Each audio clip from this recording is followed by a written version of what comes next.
सभी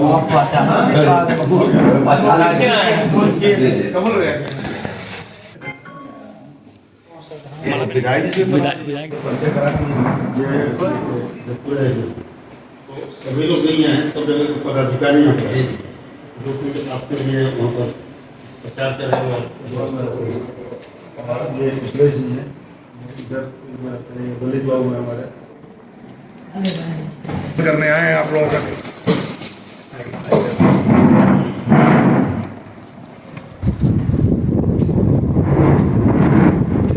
इनको पावर दीजिए और फिर पावर लीजिए।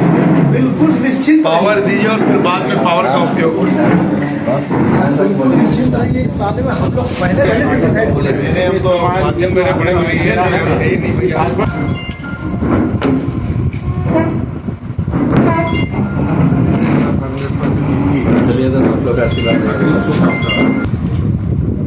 एकदम आप निश्चित रहिए। मैं डाल दिया था। अविनाश जी, आप पिछले कुछ दिनों से लगातार जनसंपर्क अभियान में लगे हुए हैं, क्या मुद्दों पे बात हो रही है? जांच की सबसे ज्वलंत मुद्दा है सफाई, जो मूलभूत सुविधा है। सफाई पहली है, सभी लोगों की है। सफाई बहुत दयनीय स्थिति है। ड्रेनेज की है। ड्रेनेज सफाई के बाद दूसरे नंबर पर ड्रेनेज है। तीसरे नंबर पर है कि सड़कें कहीं कहीं नहीं है, और चौथे नंबर पर लाइट है। और एक जल की भी समस्या है। फेज 2 का जो काम 2.5 साल में 2020 में हम लोग चालू करके गए थे, इसे 2022-23 में चालू होना था, लेकिन आज 6.5 साल होने को आया। प्रोजेक्ट अभी तक लटका के रखा, पानी नहीं दे रहा कंपनी।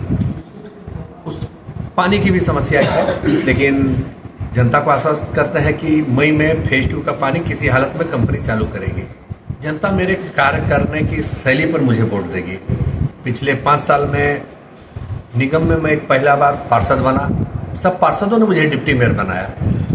34 पार्षद, अलग अलग धर्म, अलग जातियों के पार्षदों ने मेरे साथ रहे, और किसी तरह का एक भी विवाद, आपसी विवाद होता है ना, घर में भी तो भाई लड़ जाए, कुछ हो जाता मनमुटाव, लेकिन 34 पार्षद एनी टाइम हम लोग एक परिवार की तरह रहे, और परिवार खूब बढ़िया बेहतरीन चला।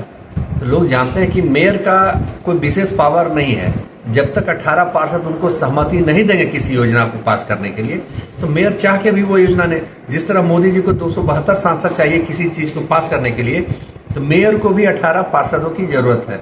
और मैं उसमें सक्षम हूँ कि परिवार किस तरह चलता है बिना विवाद के। इसलिए मुझे जनता भी वोट देगी कि परिवार चलाने में हम सक्षम हैं। आने वाले समय में जनता का आशीर्वाद के साथ बेहतरीन निगम चलेगा, बेहतरीन परिवार चलेगा।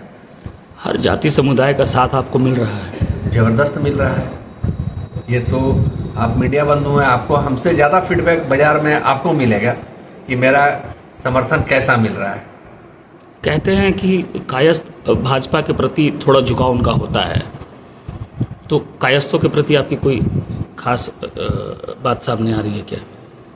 कायस्थ समाज बहुत पॉजिटिव सोच रहे हैं, क्योंकि कायस्थ समाज हमेशा सोचने में बहुत आगे हैं, लिखने पढ़ने में भी आगे हैं।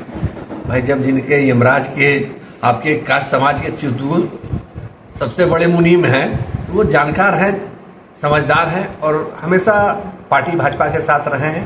पार्टी का को समर्थन दिए हैं कायस्थ समाज, इसलिए समर्थन पूरा मिल रहा है कायस्थ समाज का सभी जगह से।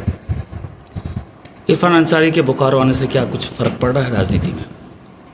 लोग गोलबंद हो रहा है, इधर भी लोग गोलबंद होना चाहिए, क्योंकि वो परसेंटेज की बात करके गए तो गलत समाज को तोड़ने का प्रयास कर रहे हैं कि 19% और बोल रहे हैं, तो ये सरासर गलत है उनका ये बयान। एक मंत्री पद पर रहते हुए इस तरह का समाज में विद्वेष फैलाने का वो प्रयास कर रहे हैं, सरासर गलत है ये चीज। जनता से क्या अपील करेंगे? जनता से यही अपील करेंगे कि 23 तारीख को जाएं।